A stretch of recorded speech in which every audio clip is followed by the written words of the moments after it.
Scene 1. Opening shot, somber background music. Text on screen, Coeur d'Alene, Idaho, July 2, 2005.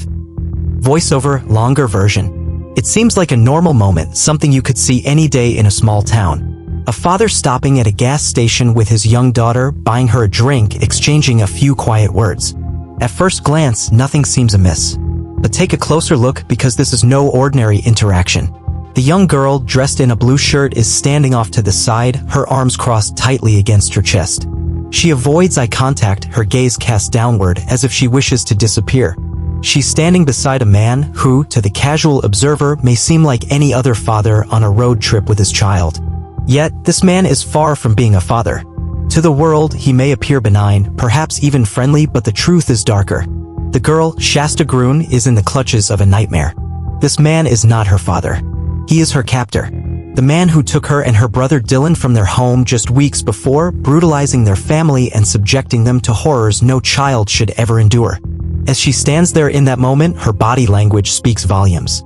Her distance, her silence, it's not the behavior of a child on a trip with a loved one. It's the behavior of someone who knows too well the terror of her situation, someone who has learned to survive by staying quiet, keeping her distance, and waiting for the right moment to escape.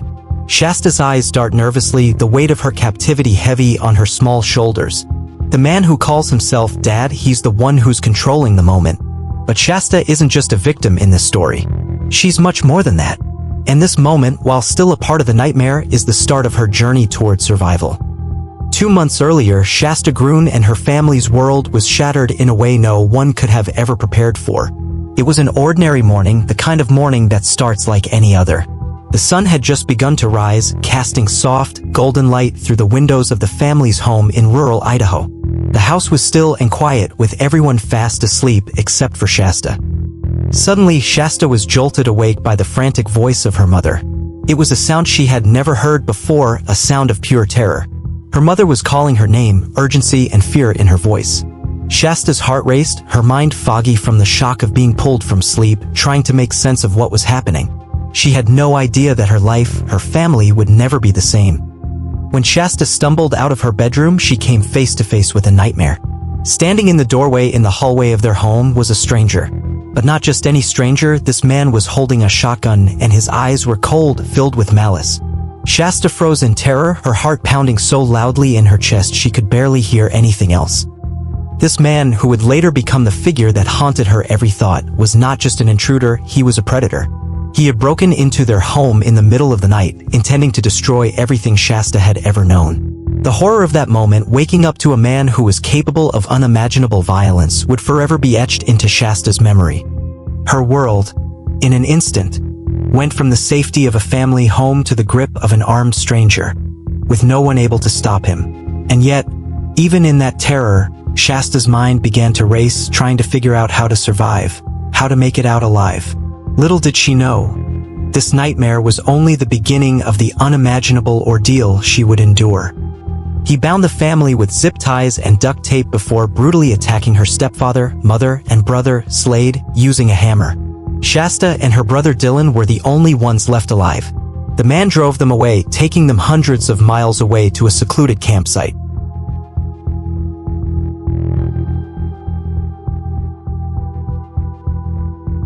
At the campsite, the horrors Shasta and her brother Dylan endured were beyond anything they could have ever imagined. What was supposed to be an escape from everything they knew turned into a prison of torment and fear. The man whose name they didn't even know was a faceless monster to them, but a master of manipulation. He controlled their every move, their every thought, weaving a web of psychological terror around them. At the campsite, the horrors Shasta and her brother Dylan endured were beyond anything they could have ever imagined. What was supposed to be an escape from everything they knew turned into a prison of torment and fear.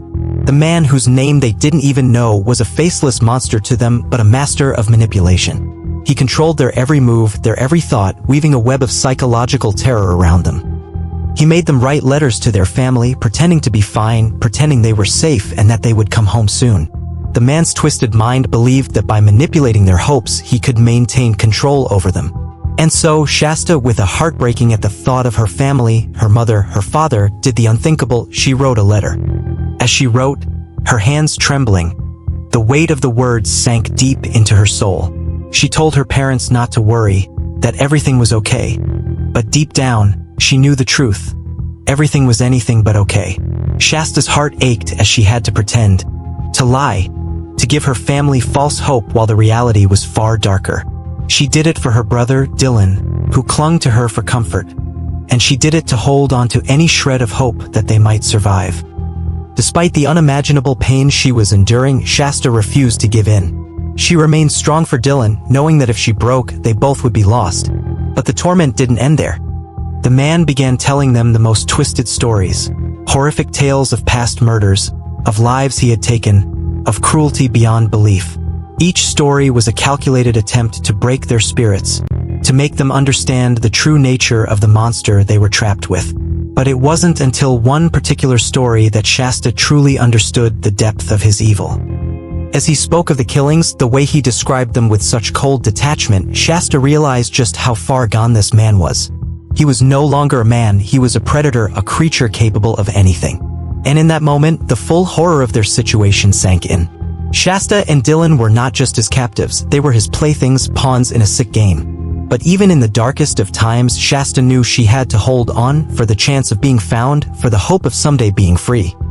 Despite the unimaginable trauma, despite the pain and the fear, Shasta Groene did something extraordinary, something most adults in her situation wouldn't have been able to do. She outsmarted her captor. Trapped in a nightmare with no way out, she realized that the key to survival wasn't just to endure, but to manipulate. She needed to make him trust her. And so, despite the horrors he had put her through, she did the unthinkable. She played the role he wanted to see. She started asking him questions, gentle, careful questions about his life. She pretended to be interested, nodding when he spoke, listening as if she cared. It was dangerous, but it was her only weapon. She had to make him believe that she wasn't just his victim. She was his companion, someone who understood him. The shift was subtle at first. She noticed how he softened when she showed interest, how his cruel eyes seemed to lose a little of their edge. She picked up on his need for control, for validation. And so, she fed it, telling him what he wanted to hear, agreeing with him when necessary, playing along to keep him satisfied. But every second of it was calculated. Deep down, Shasta knew the truth. This man was a monster, and monsters don't change. She knew she couldn't trust him, but she could make him trust her. By pretending to care, by pretending she wanted to be there, she gave him a sense of power over her. And that power made him lower his guard. It bought her time, kept her alive. But no matter how much she played along, the darkness in him never faded. His cruelty only grew. Even as he became more comfortable around her, his true nature never wavered. The stories he told became more gruesome, his actions more terrifying. The things he made her do, the pain he inflicted, it didn't stop. Yet Shasta didn't stop either. Every moment, every conversation, every forced smile, she was working towards something greater. She was waiting for the moment, the opportunity, the one chance to survive. Because she knew that if she didn't outplay him, if she didn't keep up the act, she wouldn't make it out alive. There are moments in life that break something inside a person.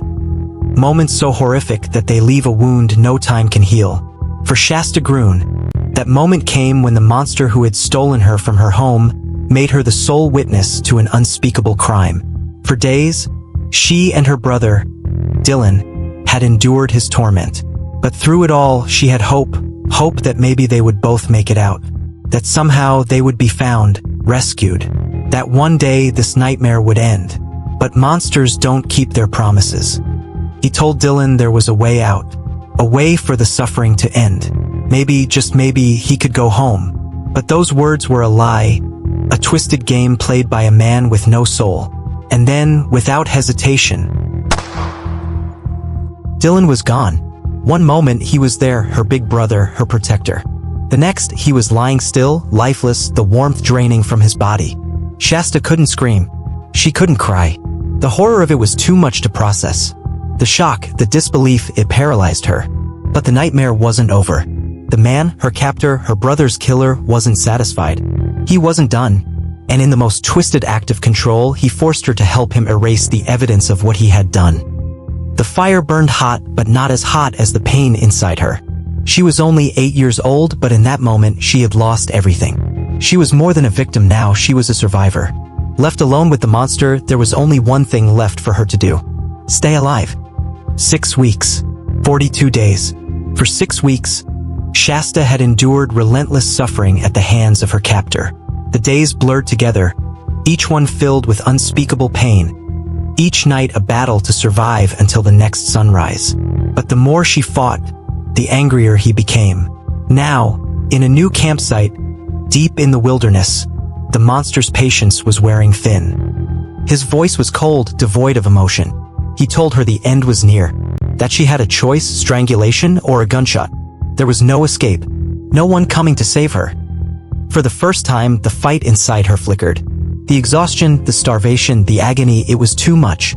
She was just 8 years old and she had fought for as long as she could. Maybe this was it. Maybe there was nothing left to do but let go. For the first time, the fight inside her flickered. The exhaustion, the starvation, the agony, it was too much.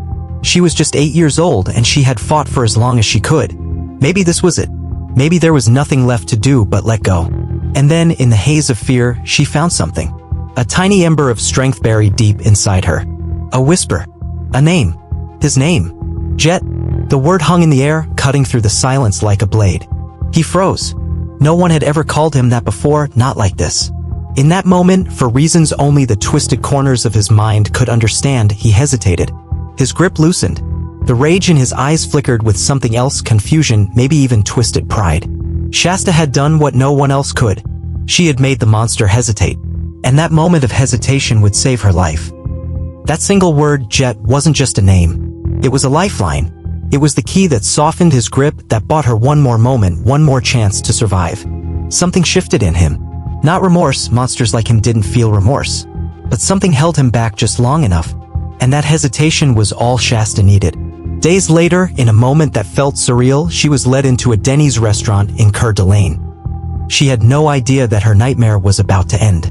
At another table, a waitress named Amber Dean kept glancing their way. There was something off about the pair, the young girl with distant eyes, the man who wouldn't let her out of his sight. Then, in an instant, it clicked. Amber had seen Shasta's face before. On the news. The police arrived within minutes. Officers surrounded the restaurant, carefully stepping inside, their eyes scanning the booths. And then they saw her. The man, the monster, was arrested on the spot. And Shasta, after 42 days in the depths of unimaginable darkness, was finally free. But freedom didn't mean forgetting. Her survival wasn't just about endurance. It was about intelligence, courage, and an unwavering will to live. She had outsmarted a predator who believed he was untouchable. And though the scars of that summer would never truly fade, Shasta Groene would not be remembered as a victim. She would be remembered as a survivor. Shasta Groene's story is one of unimaginable loss and survival.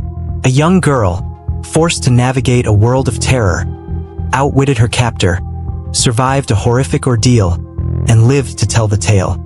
Her strength in the face of overwhelming darkness serves as a testament to the unbreakable spirit of a survivor. Shasta's story is a reminder that even in the darkest moments, the strength to survive can come from the most unexpected places. If you or someone you know needs help, please reach out. You are not alone.